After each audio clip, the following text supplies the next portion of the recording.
Sir good morning sir. నమస్కారం. Sir first of all ఏదైతే ఉన్నదో ఇప్పటికీ ఆల్రెడీ గవర్నమెంట్ ఏవైతే చెప్తుందో ఎక్కడ కూడా ఇంప్లిమెంట్ కావట్లేదు సార్. హలో వినపడుతుంది, మాట్లాడండి ప్లీజ్. నాగేష్ గారు మీ కెమెరా లేదు. మీ వీడియో రావట్లేదు ఎందుకో, మరి మీ వీడియో చెక్ 1 minute చేసి. సార్. ఒక్క నిమిషం సార్, టెక్నికల్ ఎర్రర్ వచ్చినట్టు సార్. 1 minute sir. ట్రై చేయండి, మళ్ళీ వచ్చిన తర్వాత మళ్ళీ మాట్లాడదు. కానీ రామ్నాథ్ గారు వచ్చిందా? రామ్నాథ్ గారు మీరు చెప్పండి. ఇప్పుడు మెట్రో వీళ్ళు కొనుగోలు వెనక్కి తీసుకుని ఎల్ఎన్టీకి ఇచ్చేయటం ద్వారా ప్రైవేట్ కంపెనీకి సేఫ్ గార్డ్ చేసినట్లయిందా? ఒక రకంగా అది కూడా మంచిదేనా? రెండు, ఈ భారాన్ని తెలంగాణ ప్రభుత్వం భరించగలుగుతుందా? ఇప్పుడు ప్రభుత్వం భరించగలుగుతుందా లేదా అనేది ఇప్పుడు రేవంత్ రెడ్డి గారే చెప్పాలి. రెండు, ఇది ప్రభుత్వం చేతుల్లోకి వచ్చిన తర్వాత దీని నిర్వహణలు ఎలా ఉంటాయన్నది కూడా ఒక పెద్ద ప్రశ్న. మెట్రో ఎప్పుడైనా కానీ ప్రభుత్వ సంస్థలకి ప్రైవేట్ సంస్థలకి మధ్య తేడా ఉంటుంది నిర్వహణలో. సో దీన్ని ఏ విధంగా బ్యాలెన్స్ చేసుకుంటారు అనేది కూడా తేలాలి. ఇది ఎంతవరకు కరెక్ట్ నిర్ణయం అన్నది చూడాలి మరి కొమ్మినేని గారు. రైట్. రాకేష్ గారు ఇప్పుడు చెప్పండి, ఫ్యూచర్ సిటీకి మద్దతు ఇస్తారా? ఎల్ఎన్టీని వెనక్కి తీసేసుకోవటం, ఎల్ఎన్టీ కంపెనీకి డబ్బులు ఇచ్చేసి మొత్తం వాటాలు కొనుగోలు చేయటం, ఆ రుణభారాన్ని నెత్తినేసుకోవటం కరెక్టేనా? సార్ కొమ్మినేని గారు please sir. Good morning Kommineni గారు, అదేవిధంగా రామ్నాథ్ గారు, పోరెడ్డి కిషోర్ రెడ్డి గారు, గౌరీ సతీష్ గారు. సార్ ఫస్ట్ ఆఫ్ ఆల్ ఏదైతే మీరు ఫ్యూచర్ సిటీ అని చెప్పేసి ఇంతవరకు మాట్లాడుకున్నామో, లేకపోతే మెట్రో ట్రైన్ గురించి మాట్లాడుకున్నాము, లేకపోతే ఇంకా స్పోర్ట్స్ యూనివర్సిటీ అని మాట్లాడుకున్నాము, ఇవన్నీ మాట్లాడుకోవడానికి చాలా బాగున్నాయి. అమరావతి అదిగదిగో కడుతున్నారు అన్నట్టుగా ఈరోజు ఫ్యూచర్ సిటీ కూడా అదిగదిగో అయిపోతుంది అన్నట్టే ఉన్నది సార్. ఇవన్నీ కూడా రాబోయే కాలానికి కాదు సార్, అవి 2047 సార్. అవి ఎందుకంటే ఇప్పుడు ఈ రాష్ట్రంలో ఉన్నటువంటి ఏవైతే ఉన్నాయో అంటే కట్టాల్సినటువంటి బకాయిలు, ఫీజు రియంబర్స్మెంట్ సార్ 3 సార్లు ఇప్పటికీ అడ్మిషన్ అయింది. నిజం చెప్తున్నాను, లిటరల్ గా మన అందరికంటే అక్కడ కూర్చున్నటువంటి గౌరీ సతీష్ గారికి తెలుసు. ఎందుకంటే ఆయనకు విద్యా సంస్థలు ఉన్నాయి, వాళ్ళు ఫీజు రియంబర్స్మెంట్ గురించి ధర్నా చేసినటువంటి దాఖలాలు ఉన్నాయి. వేరే వాళ్ళు ఎవరు కాదు, కాంగ్రెస్ పార్టీ నాయకులు కూడా చేస్తున్నటువంటి దాఖలాలు. నెంబర్ 1. నెంబర్ 2 వచ్చేసి నేను ఏమంటున్నానంటే, ఈ రోజు అంటే నేను ఇప్పుడు పెద్దపల్లిలో ఉన్నాను సార్. నిన్న నైటే మా మిత్రులు సింగరేణి మిత్రులు కలిస్తే ఏంది బొగ్గుబాయిల పరిస్థితి అంటే, ఎందుకంటే మాకు అంత ఉపాధి అంతా కూడా ఇక్కడ బొగ్గుబాయిల మీద డిపెండ్ అయి ఉంటుంది సార్. దాదాపు ఒక 4 జిల్లాల్లో విస్తరించి ఉంటారు సార్. ఆదిలాబాద్ జిల్లా, పాత ఆదిలాబాద్ జిల్లా, కరీంనగర్ జిల్లా అంటే పెద్దపల్లి జిల్లా, ఇప్పుడు ప్రజెంట్ పెద్దపల్లి, మంచిర్యాల, ఆసిఫాబాద్ జిల్లా, అండ్ అదే విధంగా కొత్తగూడెం, భూపాల్పల్లి, ఖమ్మం జిల్లాలో విస్తరించి ఉంటాయి సార్. ఈ విస్తరించిన కాడ ఇప్పటికీ కరెంటు విద్యుత్ సంస్థలు బకాయిలు 55,000 కోట్లు కట్టాలి సార్ సింగరేణికి. ఈరోజు జీతాలు లేని పరిస్థితి సార్. ఆ సింగరేణి పైసలు తీసుకొచ్చి మళ్ళా మెస్సీ తోటి ఫుట్బాల్ ఆడడానికి ఫుట్బాల్ మ్యాచ్ పెట్టించారు సార్. ప్రతి ఎక్కడ యూనివర్సిటీలో తీసుకుపోయి ప్రైవేట్ యూనివర్సిటీలో ఫుట్బాల్ గ్రౌండ్ వేయించుకున్నాడు సార్. వాటితో పాటు ఎక్కడికక్కడ వీళ్ళ విజయోత్సవాలు చేసుకోనికి సింగరేణి పైసలు వాడుకున్నారు సార్. కానీ ఈరోజు పరిస్థితి ఏంటంటే సింగరేణిలోకి జీతాలు ఇచ్చే పరిస్థితి లేదు సార్. మరి వాళ్ళకి ఇవ్వాల్సిన పైసలు వాళ్ళకి ఇవ్వాలి కదా సార్. గవర్నమెంట్ సంస్థ దాన్ని కాపాడుకోవాలి కదా. ఓకే. అండ్ అదే విధంగా మన ఆర్టీసీ ధర్నా చేసింది. ఇవన్నీ పోతాయి కదా, అది సెటిల్ అయింది. వాళ్ళకి ఎన్జిఓలకు డబ్బులు కూడా ఇస్తామని చెప్పారు. సరే ఓకే, మీరు 1,00,000 ఇష్యూస్ చెప్పొచ్చు, స్ట్రైట్ గా చెప్పండి. మీరు ఫ్యూచర్ సిటీకి మద్దతు ఇస్తారా ఎవరా? రెండు, ఎల్ఎన్టీకి డబ్బులు ఇచ్చేసేసి వెనక్కి తీసుకోవటం మెట్రో రైల్ని మంచిదేనా సార్? నేను ఒకటే మాట చెప్తున్నా సార్. నేను ఏమంటున్నా అంటే ఏదైనా కట్టంగా ఇవ్వలేదంటలేదు, కానీ ఇప్పుడు మొన్న ఉద్యోగస్తులు కూడా 100 రోజులు అని చెప్పింది సార్. గతంలో 100 రోజుల గ్యారంటీలు అని చెప్పేసి అందరికి గ్యారంటీ కార్డులు పంపించారు, 100 రోజులలో ఇస్తామన్నారు. ఇప్పటికీ 100 రోజులు కాదు సార్, 1000 రోజులు అయిపోతాయి, అయినా కానీ గ్యారంటీ కార్డులకు దిక్కులేదు. మరి ఉద్యోగస్తులకు ఏమైతే తెలియదు, పిఆర్సీ గురించి తెలియదు. సరే మెట్రో ట్రైన్ తీసుకున్నాడు సార్.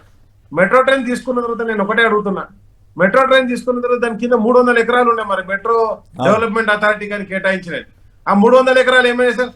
సరే ఇది రియల్ ఎస్టేట్ ప్రభుత్వం అయితే కానీ ఆటోమేటిక్ ప్రభుత్వానికి రావా? ఆటోమేటిక్ ప్రభుత్వానికి వస్తాయి, అది ప్రభుత్వానికి ఎప్పటికైనా వస్తాయి కదా. ఎస్ సార్, నేను ఏమంటున్నా అంటే ప్రభుత్వానికి వస్తాయి సార్. ప్రభుత్వం దగ్గర ఉన్నటువంటి భూములను చూసినాం కదా, కంచి కచ్చబూలి భూములు ఏమైనాయి. ఇప్పుడు ఫ్యూచర్ అర్థాలు పెడితే అట్లా సార్ మేము ఒకటే చెప్తున్నాం సార్, ఫ్యూచర్ సిటీ కడతాడా ఇంకేదన్నా కడతా తప్పకుండా. కానీ మేమేమంటున్నామంటే ఉన్న ఈ బకాయిలని కట్టకుండా, కనీసం ఆరోగ్యశ్రీ పైసలు ఇవ్వకుండా, కొత్త అంబులెన్స్ లో డీజిల్ పోయకుండా ఏం జరుగుతుంది సార్? నిన్న నేను కరీంనగర్ లో ఉన్నా, మా అంటే అక్కడ ఒక మ్యారేజ్ అటెండ్ కాడికి కానీ పోతే బండి సంజయ్ గారు ఇంటి పక్క పంటే సార్, దూరం కూడా కాదు, బండి సంజయ్ గారు ఇంటి పక్క పంటే కాల్పులు జరిగి జస్ట్ వాకబుల్ డిస్టెన్స్ సార్, ఒక 100 మీటర్స్ కాల్పులు జరిగి ఒక నగల దుకాణం లూటీ జరిగింది సార్. పోలీస్ డిపార్ట్మెంట్, హోంశాఖ కూడా ముఖ్యమంత్రి గారి దగ్గరనే ఉన్నారు సార్. హోంశాఖ ఆయన దగ్గర ఉంటుంది, ఎడ్యుకేషన్ ఆయన దగ్గరనే ఉంటుంది, మున్సిపల్ శాఖ ఆయన దగ్గరనే ఉంటుంది, కానీ ఏవి కూడా ముందడికి పోవు సార్. అండ్ నెక్స్ట్ వచ్చేసి పక్కనే కోర్టు ఉంటుంది సార్, డిస్ట్రిక్ట్ కోర్టు ఉంటుంది, అక్కడ జడ్జిలు కూడా అక్కడనే ఉంటారు, రెసిడెన్స్ కూడా అక్కడనే ఉంటుంది సార్. ఇంత వరస్ట్ గా శాంతి భద్రతలు ఏ రోజు తెలంగాణ లేవు సార్. మరి అవి కూడా మెయింటైన్ చేయకుండా ఇప్పుడు ప్రతి ఒక్కటి ఏది 2047 లో చూపిస్తామని చెప్పేసి గురువు ఎట్లా చేస్తున్నా, శిష్యుడు ఎట్లా చేస్తుంది సార్. నేను ఒకటే చెప్తున్నా, మెట్రో తీసుకున్నారు, ఆల్రెడీ ఎక్స్టెన్షన్ మెట్రో పెట్టిందని ఎందుకు క్యాన్సిల్ చేశారు సార్? ఎయిర్పోర్ట్ దాకా ల్యాండ్ అక్విజిషన్ అయిపోయి అన్ని అయిపోయి రెడీగా ఉన్నటువంటి ఎక్స్టెన్షన్ ఎందుకు రద్దు చేశారు? అండ్ ఈరోజు ఫ్యూచర్ సిటీ అని చెప్పేసి చెప్తున్నారు సార్.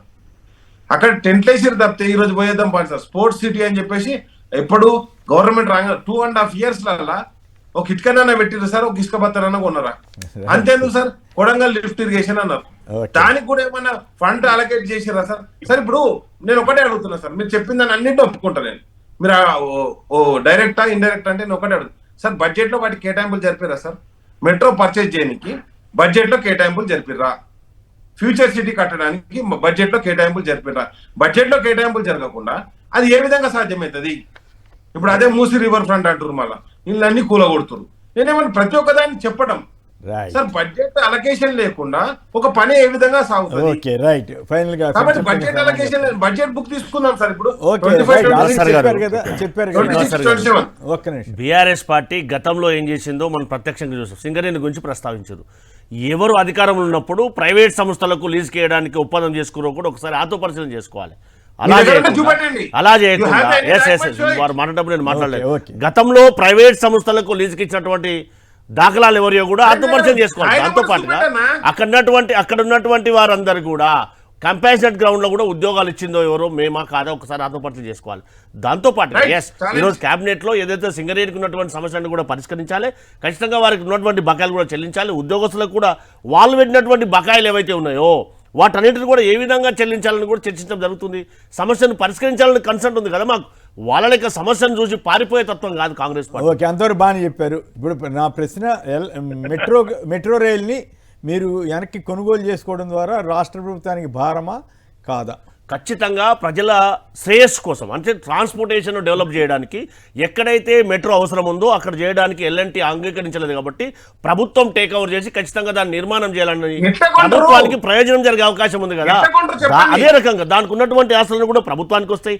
అది ప్రజల ఆశ తప్పితే బీఆర్ఎస్ వాళ్ళ కాదు కదా. ఎందుకనంటే గతంలో వాళ్ళు చేసింది, ఒక చిన్న ఎగ్జాంపుల్ చెప్తా. మెట్రో తెచ్చింది ఎవరు? అప్పట్లో వైఎస్ రాజశేఖర రెడ్డి గారి సారథ్యంలో వచ్చినటువంటి మెట్రోకు అడ్డు తొలగింది ఎవరు? నేను వచ్చి బేగం బజార్ లో ఏదైనా చేస్తానని చెప్పి స్టేట్మెంట్ ఇచ్చింది ఎవరు కూడా గుర్తు చేసుకోవాలి కదా. యావత్ తెలంగాణ సమాజానికి అంతా కూడా బాగా తెలుసు కదా.